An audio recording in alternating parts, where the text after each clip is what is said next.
Professor John Anzalotti's support of athletics at Western New England University has spanned 6 decades. Anzalotti arrived at Western New England in 1965 and was appointed faculty athletic representative in September of '66. He held this position for over 25 years and played a significant role in the growth of athletics at the university. In addition to attending and providing support at countless athletic contests, Anzalotti served as liaison between the athletic department and the rest of the campus community. He aided in the development and progression of Western New England's physical education program and chaired a committee that drew up guidelines for the use of the Alumni Healthful Living Center. Anzalotti also helped usher in a new era of athletic success at Western New England in 1998 when he served on the committee that hired Dr. Michael Thulin as Director of Athletics. A native of Springfield, Massachusetts, Anzalotti attended Classical High School and American International College before completing his studies at the University of Massachusetts. The history professor completed his 53rd year at Western New England in 2017-18.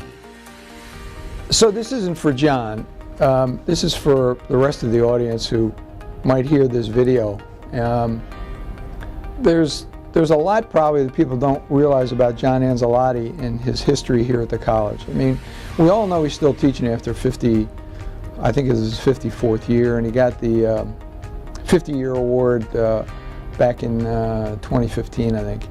But when he started in '65, the college didn't have very much at all. It had just a few buildings. There was no gym. There were only a couple of coaches. There wasn't much of a history department. There really wasn't a psychology department like there is now, and many other departments on the campus just weren't here. There was also no faculty senate. There was no personnel policy for faculty. There was no faculty handbook. And John had a hand in developing all of those things, including really assisting with athletics. I mean, he played ball in high school. He played ball at AIC. So he was very much interested all the time in athletics, especially basketball. And when it was just Coach Geldart and Coach Downs, just the two coaches, and they had no gym, and we only had a few sports, he was the guy who was the representative for arts and sciences. He was the faculty advisor. He was the one who spoke for athletics on this campus at a time when a lot of faculty and a lot of staff really didn't care all that much about athletics on this campus. But he was there, and he spoke for them. He tried to help them be able to develop all of their PE classes, which he did, helping those to get approved and accredited so that people like Bill Downs and Coach Ritchie could have faculty status and be able to teach their courses. He traveled with the teams. I mean, now we get to go, faculty advisors for soccer or for football, we get to go to Europe, we get to go to Italy, we get to do all these fancy things with the teams. John went to tournaments in Kansas and other places on the East Coast. He even did color commentary for a number of the games. So, and he was the only one. There weren't any other faculty advisors. And John was the kind of guy that when he spoke up for athletics in arts and sciences or on the faculty senate, nobody really wanted to challenge John because John was a pretty tough character. And if it wasn't for John, I think that our whole athletic program would have been slowed down by decades. In addition to that, John was really important on the search committee when we hired Mike Thulin. And Mike Thulin really did an enormous amount for the college in terms of taking it up to a whole nother level.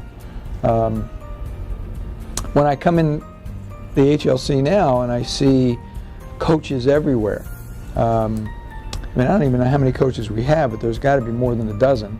And I think about those old days, and I think about Eric Geldart and Bill Downs and John Anzalotti, and then they hired Coach Ritchie, and then there was Coach Best.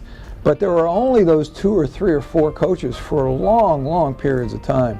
We had some assistant coaches like Bob Skelton in wrestling and a few others.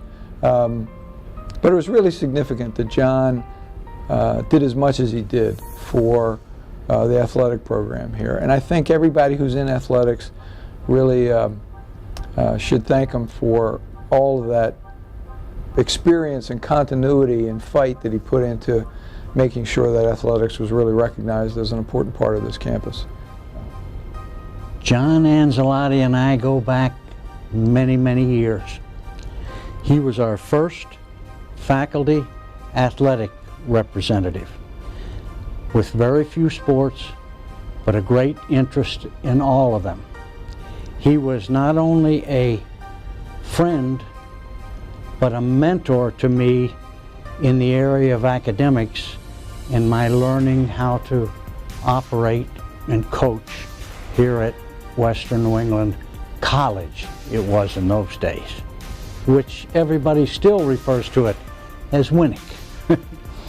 But he was, when we go back to the old times and everything has changed to computers now, in registration for classes, they were all done in, when we first got our Little Rivers Memorial Gym, in the gym. And he was one of the faculty people that was always over in the gym, and players from my teams would come to me and they'd say, "Coach, I can't get into this class because there's no spaces open."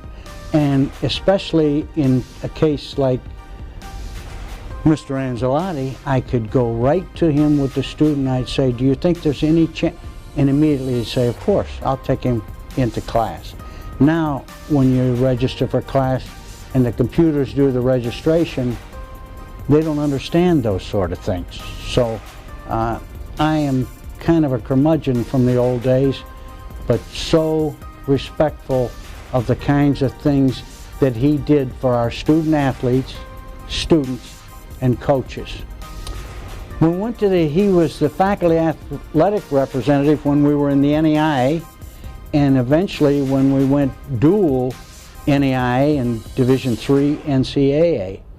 And he and I had the great fortune of traveling to Kansas City with two early Western New England College basketball teams that made the NAIA National Tournament.